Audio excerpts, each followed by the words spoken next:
예루살렘에 있는 히브리 대학교에서 이제 잠시 현대 히브리어를 배운 적이 있습니다. 그곳에 보면 이제 히브리 대학교 안에서 로스버그 인터넷 스쿨이라고 해서 로스버그 국제대학원의 그 강의실에서 이제 히브리어를 가르칩니다. 그래서 이제 그 히브리어를 배우고 나서 이제 끝나고 나서 도서관으로 가기 위해서 이제 본관으로 지나가다 보면 이제 히브리대 안에 이제 포럼이라고 있어요. 포럼. 그래서 학생들이 좀 쉬면서 차도 한잔 마실 수 있는 그런 공간이 있습니다. 그 공간 안에 제가 참 많은 생각을 해본 공간인데요.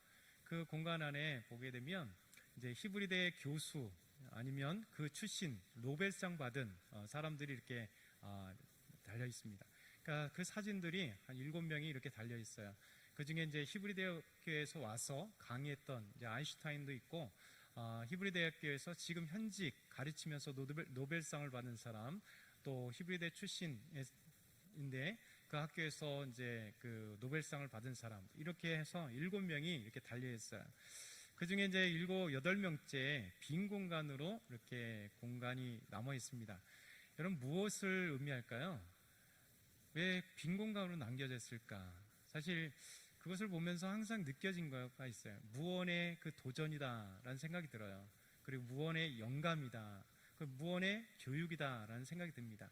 왜냐하면 이제 학생들이 포럼에서 그 노벨상을 받은 그 분들을 보면서 우리 학교 출신이 또 우리 학교 교수님이 이렇게 노벨상을 받았는데 7명이나 받았는데 다음 사람 누구일까? 바로 내가 그 노벨상 주인공이 될 수 있고 그 노벨상을 받을 수 있는 사람이 될 수 있다라고 하는 그 무엇인가 도전 정신을 주는 거예요. 그래서 참 아름다운 교육이다라는 생각을 해봤습니다. 여러분, 사실 교육의 목표, 이 가르치는 목표는 지식보다도 이렇게 변화라고 생각돼요. 그래서 우리가 참되게 가르치고 또 교육을 하게 되면 긍정적인 변화가 일어나잖아요.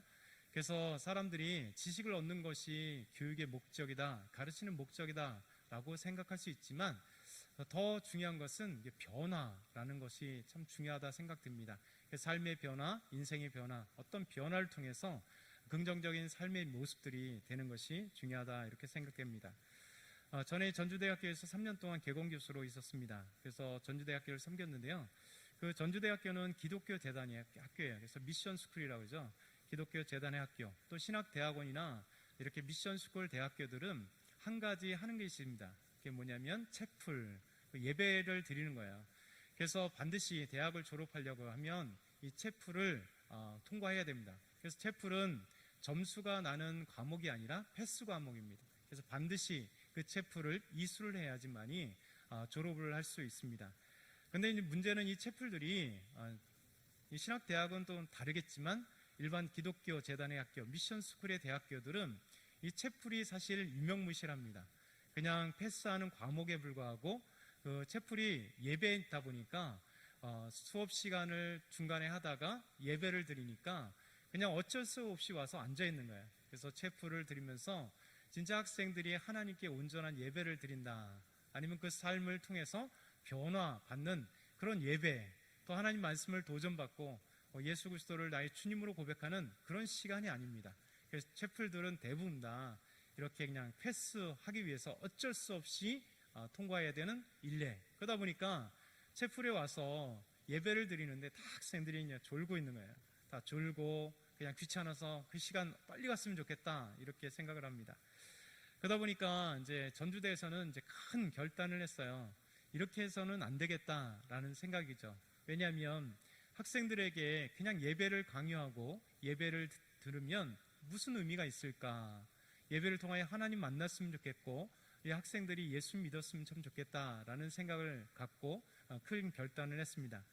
그 결단은 뭐냐면 이제 학생들을 소그룹으로 만들어요. 그러니까 1학년 학생 전체를 7명씩 단위로 다 묶습니다. 그래서 7명이 한 소그룹이에요.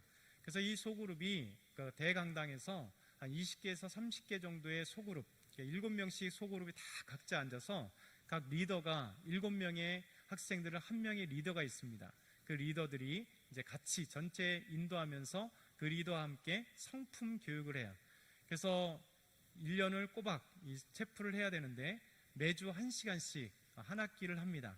그리고 1년 동안 2학기를 해야 되는데 성품 교육을 해요. 그리고 또 이제 나머지 대그룹에 이 소그룹이 있고, 그리고 각 교실에 가서 이제 7명씩 수업을 받는 성품 교육을 합니다. 그래서 저도 그 채플에 이 리더로서, 개공 교수로서 3년을 사역했습니다. 이 목표가 뭐냐면 이 채플을 통해서 이 학생들이 예수 그리스도를 믿게 하는 거예요. 그러다 보니까 사실 대학생들이 예수 믿는 경우가 참 드뭅니다. 요즘에는 대학교가 선교지라고 그러잖아요. 왜냐하면 대학교가 보통 학생들이 지금 4%에서 5% 정도밖에 기독교율이 없어요. 대학만 가면 아이들이 다 신앙을 포기하고 교회를 떠나갑니다. 그러다 보니까 진짜 대학이 그렇게 신앙의 요충지가 되어야 되는데 오히려 이제 복음을 전하는 어떤 선교의 대상지가 되어버렸습니다. 그래서 전주대에서는 이렇게 그 체프를 바꿨어요. 예배가 아니라 1시간의 수업을 통해서 그 시간에 그 성품을 가르쳐요. 품성 아시죠? 이 품성, 성품을 가르칩니다. 그래서 교재가 있는데 그 한 학기 교재들이 그 안에 이제 매주 교재가 있는데 그 교재 안에 다양한 내용들이 있습니다. 그래서 이 품성, 우리 성품을 어떻게 아름답게 할 것인가. 그러면 충성이라는 주제가 있으면 충성에 맞게 성경 말씀이 항상 들어갑니다. 반드시 성경을 읽게 되어 있고 성경 말씀을 가르치게 되어 있어요. 그리고 이제 시작하기 전엔 찬양을 하고요. 그러니까 안 믿는 아이들이 이제 찬양을 해야 돼요. 그리고 성경을 읽어야 됩니다. 그리고 이제 그 신앙의 아름다운 분들의 이야기가 그 충성이면 충성, 하나님께 충성했고 세상 가운데 어떤 삶을 살았는지에 대한 아주 중요한, 그리고 신앙인들의 그 삶에 대한 이야기들이 있습니다. 그래서 이제 그렇게 하고 난 뒤에 이제 결단하는 내용들이 있고요. 그 다음에 이제 숙제가 있어요. 그래서 항상 숙제가 뭐냐면 333, 하루에 3가지, 3일, 일주일에 3번 정도, 꼭 3일, 그 이상 더해도 됩니다. 일주일에도 상관없이 하루에 3가지 감사한 것. 그냥 어려운 게 아니라 오늘 아침을 집에서 밥을 먹었습니다. 감사. 뭐 하늘이 맑습니다. 감사. 얘들이 하나님께 감사하는 건 아니죠. 왜냐면 하나님을 다 모르니까. 근데 어떤 333 법칙을 통해서 하루에 3가지 3일 동안 꼭 감사한 것들을, 감사 노트를 적고요. 그리고 이제 그 충성이라면 충성 미션이 있어요. 어떻게 충성을 할 것인가. 그래서 아이들에게 이제 미션을 내주고, 그 다음에 다음 주에 왔을 때 그 충성에 대한 그 미션을 수행한 것들을 발표하고 서로 나누는 그런 시간들을 갖습니다. 그 목표는 뭐냐면 아까 말씀드린 것처럼 우리 전주대 학생들에게 복음을 전하는 거예요. 예수님 믿게 하는 거죠. 그것이 가장 큰 목표입니다. 그러다 보니까 이제 채플이 그냥 예배로 그냥 졸두고 갔던 그런 채플이 오히려 되게 좋은 시간이 되는 거예요. 왜냐하면 품성을 배우니까 따뜻한 품성 속에 그 내용이 너무 좋고요. 리더들이 헌신하게 되어 있습니다. 그래서 보니까 리더들이 학생들을 가르치는데 진짜 일반적인 어떤 가르침 아니라 소통하면서 또 숙제를 통해 또 나누고 또 하나님 말씀을 가르치고 기도하고 찬양하고, 그래서 이 아이들에게 어떻게 하면 예수님을 소개할까, 이제 하나님을 소개할까가 그 채플의 그 과목의 주안점이에요. 그러다 보니까 저도 이 아이들에게 어떻게 하면 다가갈 것인가, 믿지 않는 아이들, 또 서먹서먹한 아이들에게 어떻게 다가갑니까? 그냥 단순하게 강의하면 너무 쉬워요. 지식을 가르치는 건 쉽습니다. 근데 이 아이들이 마음을 열어서 예수님을 알게 되고 기독교 신앙을 알게 되기 위해서 진짜 고민을 많이 하게 돼요. 그러다 보니까 강의하기 전에 기도하게 되는 겁니다. 항상 먼저 기도하고, 영적 싸움이니까요. 이 딱딱한 아이들, 영적으로 메마른 아이들, 하나님을 모르는, 예수님 모르는 아이들에게 어떻게 다가갈 것인가. 그러니까 성품 교재가 있지만 그것을 놓고 기도하고 7명 한 아이들을 놓고 기도합니다. 그리고 이제 갈 때 이 아이들의 마음을 좀 사야 되잖아요. 그래서 항상 돈이 필요합니다.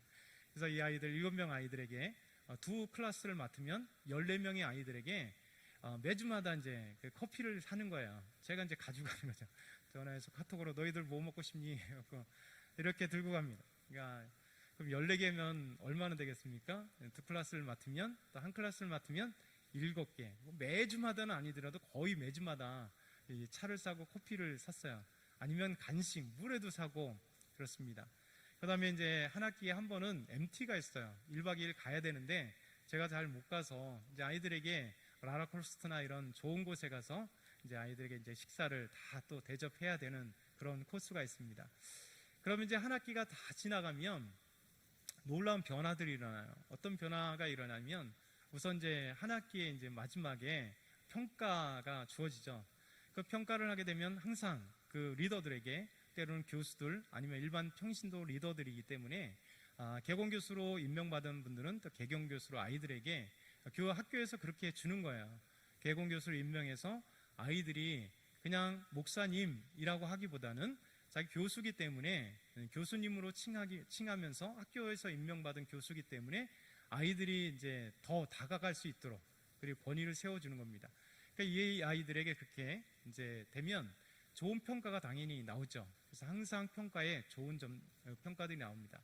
근데 이제 무슨 평가를 하게 됐냐면 그곳에 여러 가지가 이유가 있습니다. 하나는 뭐냐면 성경에, 그러니까 기독교 신앙에 관심을 갖게 되느냐라는 평가가 있고요.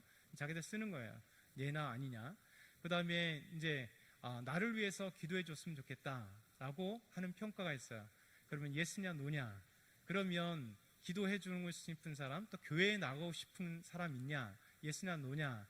그럼 기도 받고 싶은 사람은 또 차로, 그래서 선교 봉사처에서 그 아이들을 다 모아서 또 기도해 주고 연락하고, 그 다음에 이제 교회 나가고 싶다 하는 친구들은 이제 각 그 리더들의 교회로 이렇게 출석할 수 있도록 인도해 주고, 그리고 난 뒤에 이제 예수 믿겠다 하는 친구들은 그 학기 마지막에 이제 학교에서 세례를 주면서 예수 그리스도를 영접하게 하는 그런 프로그램 같습니다. 그러다 보니까 제가 보기에도 전국의 어떤 미션 스쿨이 감당할 수 없었던 아주 좋은, 그리고 정말 힘들게 그것들을 감당했던, 그래서 총장과 또 이제 이사장이 이제 홍정일 목사님이었기 때문에 가능했던 건데, 그래서 선교 봉사처와 함께 정말 쉽지 않은 그 결단과 많은 방해도 있었습니다. 어떤 방해냐면, 그러니까 신천지들이 워낙 대학에 깔려 있기 때문에 신천지들도 당연히 해야 돼요. 학생이기 때문에. 그러니까 신천지들이 총장방에 뛰어와가지고 뭐 신천지라고 얘기 안 하죠. 다른 것으로 막 왜 하느냐, 이런 것들을 왜 하느냐 막 방해하고, 그래서 학교에서 엄청나게 많은 싸움들을 가졌습니다. 그럼에도 제가 참 전주대가 그런 부분에서 대단하다라는 생각을 갖고, 다른 대학의 미션 스쿨도 벤치마킹을 통해서 단순하게 채플이 아니라 그 목적이 하나님께 영광 돌리는 건데 예수 믿게 하는 그런 채플이었으면 좋겠다라는 생각을 갖게 됩니다. 여러분, 이제 교육이라고 하는 것은 변화예요. 단순히 그 아이들에게 어떤 지식을 전하는 것이 아니라 그 아이들이 어떤 삶의 변화를 통하여 예수 믿던 믿지 않던, 저도 이 아이들이 예수 믿는 아이들이 상당히 적어요. 그러나 한 가지 제가 소망을 둔 게 있어요. 처음엔 되게 조급했죠.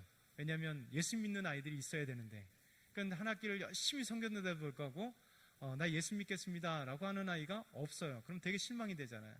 근데 한 학기 지나고 두 학기 지나다 보니까 이런 생각을 하게 되더라고요. 참 그것이 문제가 아니라 나에게 맡겨진 아이들에게 요즘에 대학생들이 얼마나 교회에 대해서, 기독교에 대해서 비판적이잖아요. 그리고 목회자에 대해서 비판적이고 신앙에 대해서 상당히 비판적입니다. 근데 이제 이 체프를 통해서 전주대 학생들이 되게 긍정적으로 변해요. 왜냐면 한 학기를 섬겨준 교수가 정말 자기들을 위해서 다른 과목에 있다는 커피를 사줘, 간식을 사줘, 좋은 얘기를 해줘, 함께 품어줘. 그러다 보니까 그분이 목사님이래, 그분이 사모님이래, 그분이 집사님이래, 장로님이래, 누구든 기독교인들을 다 리더가 될 수 있으니까요. 그러다 보니까 이 아이들이 거의 90% 이상 아이들이 기독교에 대해서 상당히 긍정적으로 변합니다. 그리고 자기들이 알고 있었던 목회자의 그 TV 뉴스에 이상한 아주 1%도 안 되는 그런 사람 나쁜 얘기들만 듣잖아요. 근데 자기들이 만난 목사님은 그게 아니잖아요. 항상 섬겨주고 살펴주고 정말 따뜻한 조언해주고 때로는 상담하면 상담해주고 시고, 그런 부분들 속에서 지금까지 갖고 있었던 교회를 한 번도 다녀보진 않은 아이들이 대부분이기 때문에 이런 좋은 변화를 일으켜서 긍정적인 마음들을 갖게 해요. 그래서 나중에 제가 좀 목표를 달리했습니다. 혹시 당장 예수 믿지 않더라도 이런 긍정적인 변화를 통해서 교회에 대해서, 기독교 신앙에 대해서 좋은 마음을 갖고 있으면 또 목회자에 대해서 나를 통해서 좋은 것들을 이렇게 심어주면 얼마나 좋을까라는 생각을 갖게 되었습니다. 여러분, 예수님도 마찬가지예요. 예수님도요, 가르치시는, 하나님의 말씀을 가르치시는 것은 그 목적이 있습니다. 그것은 바로 변화죠. 그래서 하나님을 몰랐던 유대인들에게 하나님의 말씀을 가르침으로써 그들이 명목상 하나님을 믿는 자지만 실제 하나님을 믿지 않는 자들이 많았습니다. 그러다 보니까 하나님 말씀을 전함으로써 그들이 예수님을 통하여 하나님 말씀을 듣고 그들의 삶의 변화가 되어서 하나님을 알게 되는 거예요. 그리고 하나님을 신실하게 믿었던 사람들은 더욱더 하나님의 말씀을 통하여 신실해지고, 또 그들이 하나님의 나라, 예수님께서 천국을 선포했잖아요. 하나님 나라를 선포했습니다. 그래서 그들이 하나님의 나라를 마음속에 품고 하나님의 나라의 백성이 될 수 있도록, 그러니까 하나님을 소유하고 예수 믿고 그리고 아름다운 신앙의 모습으로, 그래서 삶의 긍정적 목표는 삶의 변화잖아요. 더욱더 믿음의 아름다운 모습으로 변하고 하나님을 더욱더 섬길 수 있는 그런 변화, 예수님께서 가르치시는 교훈한 목적은 바로 여기에 있습니다. 그러다 보니까 예수님께서 그것을 하기 위해서 불철주야 뛰셨잖아요. 정말 예수님처럼 뛰신 분은 없습니다. 하나님의 말씀 가운데 정말 이 하나님의 말씀을 전하기 위해서 아침부터 시작해 밤까지 때로는 식사 겨를도 없으시도록 그렇게 뛰신 거죠. 그리고 밤늦게 그 피곤하신 가운데서도 때로는 밤을 새어가면서 광야에서도 하나님 앞에 기도하며 나아가는, 왜냐하면 한 영혼 때문에 그렇습니다. 만나는 영혼, 내가 하나님 말씀을 전할 때 그 말씀을 듣는 영혼 때문에 그렇게 예수님께서는 정말 불철주야 하나님 말씀을 전하고 기도하고 정말 영적으로 깨어있기 위해서 그렇게 하셨던 것이죠. 오늘 말씀도 보면 이제 수많은 무리들이 예수님께 나왔습니다. 그리고 하나님의 말씀을 듣게 되었습니다. 게네사렛 호수에서 예수님께서 이제 서 있게 되었습니다. 이 게네사렛 호수는 다른 또 명칭으로 갈릴리 호수죠. 그래서 긴네렛, 그러니까 구약에 보면 긴네렛이라 이렇게 표현되는데 게네사렛, 긴네렛, 갈릴리 다 같은 이름이에요. 그래서 이제 긴네렛 호수, 게네사렛 호수에서 이제 예수님께서 서셨습니다. 왜냐하면 이 호수가에, 갈릴리 바다라고 하죠. 이 호수와 바다는 동일하게 얘기를 해요. 왜냐하면 이제 이스라엘 사람들은 이제 큰 물이 적기 때문에 조금 더 물이 큰 호수면 갈릴리 바다가 그 둘레가 한 55km 됩니다. 그러다 보니까 그만큼 큰 호수는 사실 이스라엘뿐만 아니라 그 중동 지방에 없거든요. 그러다 보니까 이걸 갖다가 히브리어 얌이라고 얘기합니다. 얌, 바다. 그래서 그들이 봤을 때는 이 민물 호수지만 동시에 바다입니다. 그러다 보니까 갈릴리 호수라고 명칭하기도 하고 갈릴리 바다라고 명칭하는 이유가 거기 있는 거예요. 분명히 민물인데도 불구하고 이것은 큰 호수이기 때문에 유대인의 관점에서는 이건 바다와 같은 것이다. 그래서 얌이라고 표현해요. 히브리어로 얌이라고 하는데, 이렇게 바닷가에 그 호숫가에서 예수님은 전하셨습니다. 그리고 산상수훈에도 산에서 전했죠. 왜냐하면 그 전하는 의미가 있습니다. 왜냐하면 호숫가에서 쓰면 호수 주변을 쫙 앉은 사람들에게 이렇게 말씀을 전하면요, 지금처럼 마이크로 전하는 게 아니잖아요. 이게 스피커를 통해서 큰 소리가 나가는 게 아니기 때문에, 여러분 육성으로 전해야 되기 때문에 육성이 얼마나 커야겠습니까? 예수님께서 아마 목소리가 우리 상상할 정도보다도 더 크셨을 몰라요. 왜냐하면 때로는 수천은 수만 명이 들어야 되기 때문에 엄청나게 크게 소리를 질러야 될 것입니다. 근데 이제 호숫가에 서면요, 제가 이렇게 쓰고 그 호수 주변을 쫙 쓰면 이제 이게 울려요. 파장이 돼서 훨씬 더 잘 들립니다. 크게 잘 들려요. 그래서 예수님께서 이렇게 호숫가나 아니면 산 이렇게 등성해서 밑에서 위로 쫙 서게 되면 또 이렇게 파장이 흘러와서 잘 들리게 되어 있습니다. 예수님께서 그렇게 호숫가에 서서 호수에 물려든 수많은 사람들에게 하나님의 말씀을 가르치고 있었습니다. 그때 예수님께서 보니까 배 두 척이 보이는 거예요. 그 배 두 척에 어부가 나와서 이제 그물을 싣고 있었습니다. 이것을 통해서 우리가 또 중요한 사실을 알게 되죠. 어떤 사실을 알게 되냐면 지금 이 시간이 아침이었다, 이른 아침이었다라는 것을 알 수 있어요.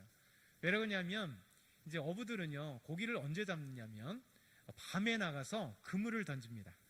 그물을 던지고 새벽 일찍이, 그러니까 우리나라에서도 저도 저희 아버님이 잠깐 이제 남한강에서 고기를 잡았어요. 그러면 밤에 나가서 그물을 치고 새벽에 4시나 그 정도 가갖고 일찍, 아주 새벽 일찍 나가서 그물을 건집니다. 그러면 동트기 전에 그물을 다 수거하고 난 뒤에 고기가 상하지 않도록 막 고기를 이제 따는 거예요. 이제 그물에서 빼내는 거죠. 그리고 이른 아침에 그 물고기가 상하지 않도록 빨리 가서 시장에 가서 파는 거예요. 여러분, 지금처럼 뭐 냉장 시설이 잘 돼 있거나 냉동 시설 잘 돼 있거나 아니면 얼음이 있으면 상관이 없습니다. 조금 늦어도 상관이 없는데, 그러니까 갈릴리 어부들도 마찬가지입니다. 이 게네사렛 호수에서 고기를 잡는, 물고기를 잡는 어부들은 다 마찬가지입니다.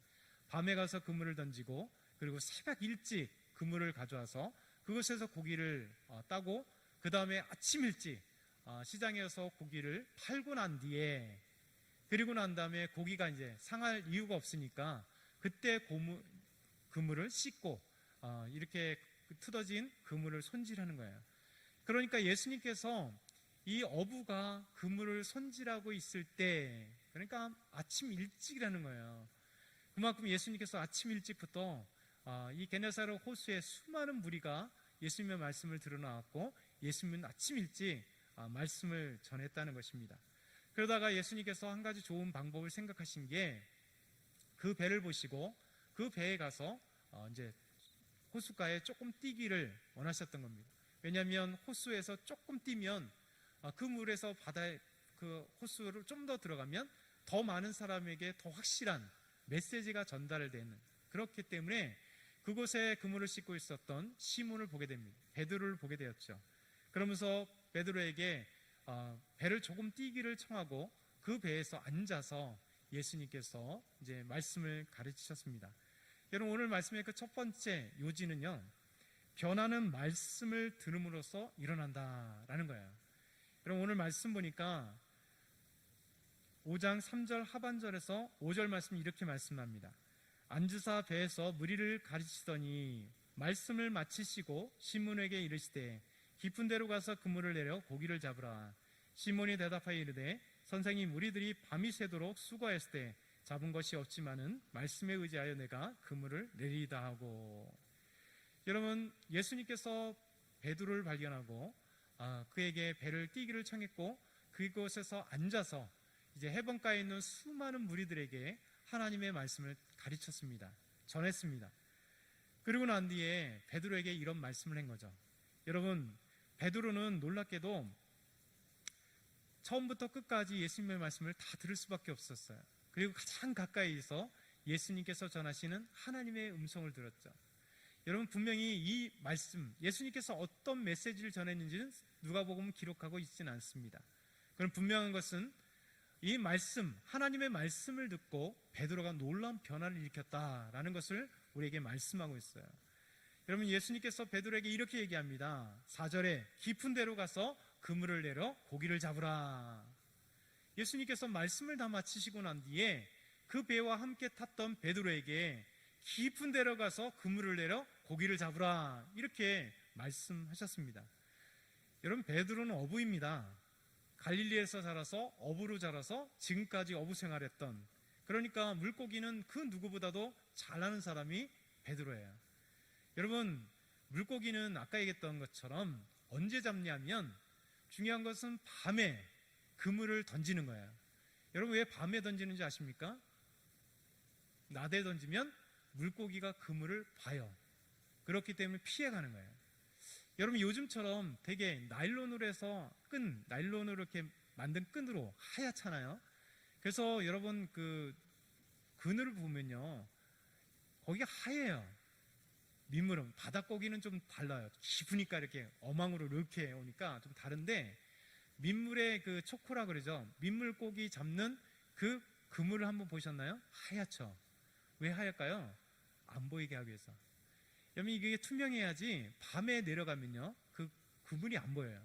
낮에 치면 이 물고기가 이 그물이 하얘도 보입니다. 지금처럼 이렇게 기술이 좋아서 나일론으로 만든 그물도 보이는데, 여러분, 2000년 전 예수님 당시의 그물은 이거보다 훨씬 좋지 않았기 때문에 낮에 그물을 치면 반드시 보이기 때문에 고기가 나 잡아먹시오 하고 이렇게 잡히진 않습니다. 살짝 피해가죠. 그러니까 허탕이 되는 거예요.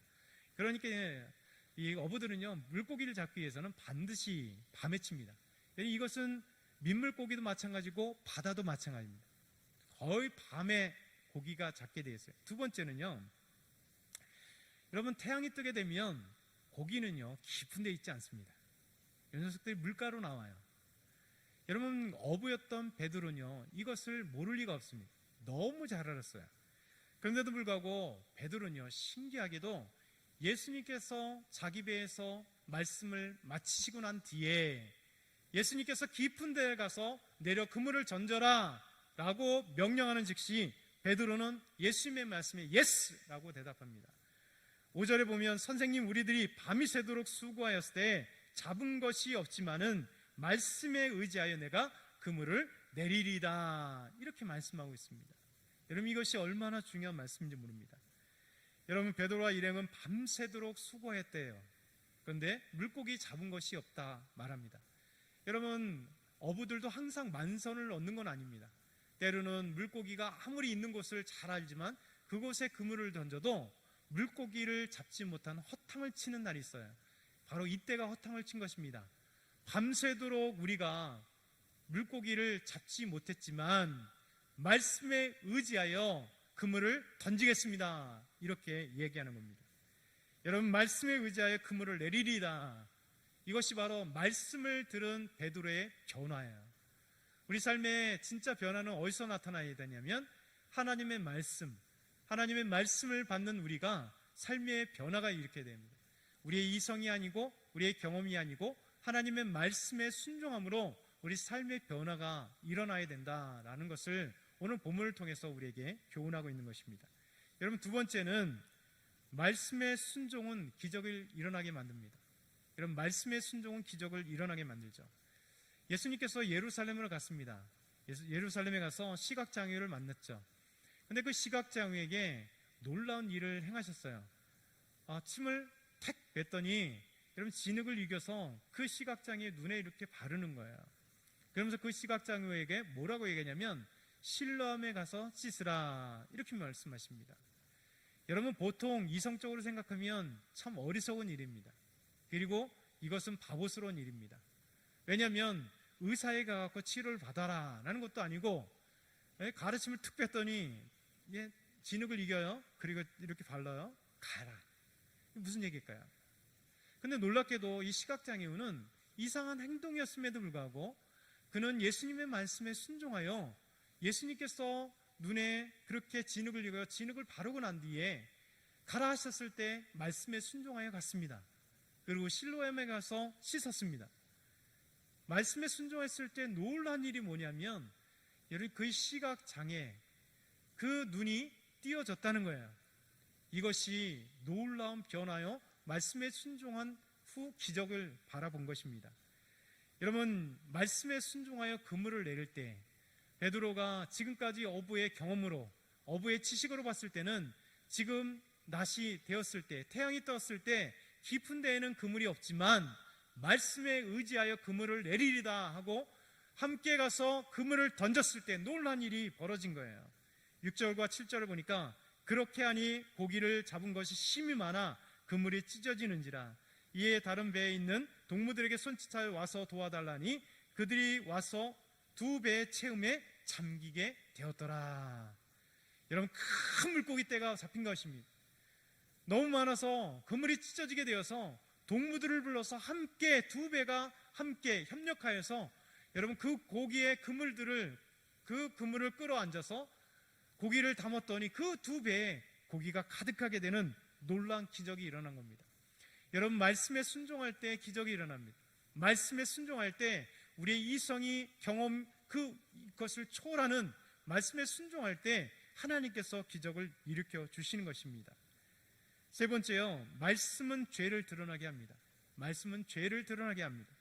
5장 8절에 보면 시몬 베드로가 이를 보고 예수의 무릎 앞에 엎드려 이르되 주여 나를 떠나소서 나는 죄인이로소이다 하니.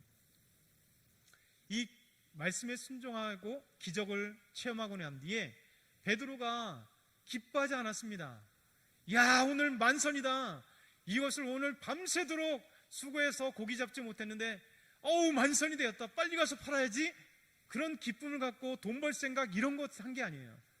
여러분, 말씀에 순종하여 기적을 체험하고 난 뒤 베드로는 근원적인 변화가 일어난 것입니다. 그건 뭐냐면 예수님의 무릎 앞에 꿇고 주여 저는 죄인입니다 라고 자기가 근원적인 죄인 것을 주님 앞에, 예수님 앞에 고백한 거예요. 그리고 말씀을 들었던 그 예수님 앞에 예수님이 주여 하나님이시라고 그를 고백하면서 저는 죄인입니다라고 고백한 겁니다. 여러분, 말씀을 들을 때 이런 놀라운 변화들이 일어나요. 여러분, 말씀에 순종할 때, 말씀을 들을 때 순종이 나타나고요, 순종하는 그 말씀을 통해 기적이 일어나고, 말씀을 들음으로 말미암아 우리의 근원적인 변화가 일어나며 우리가 죄인인 것을 기억하고 예수님이 누구신지를 보여주게 만드는 것이죠. 여러분, 오늘 예수님께서 이 말씀을 통하여 우리에게 놀라운 이 진리를 전하는 것입니다.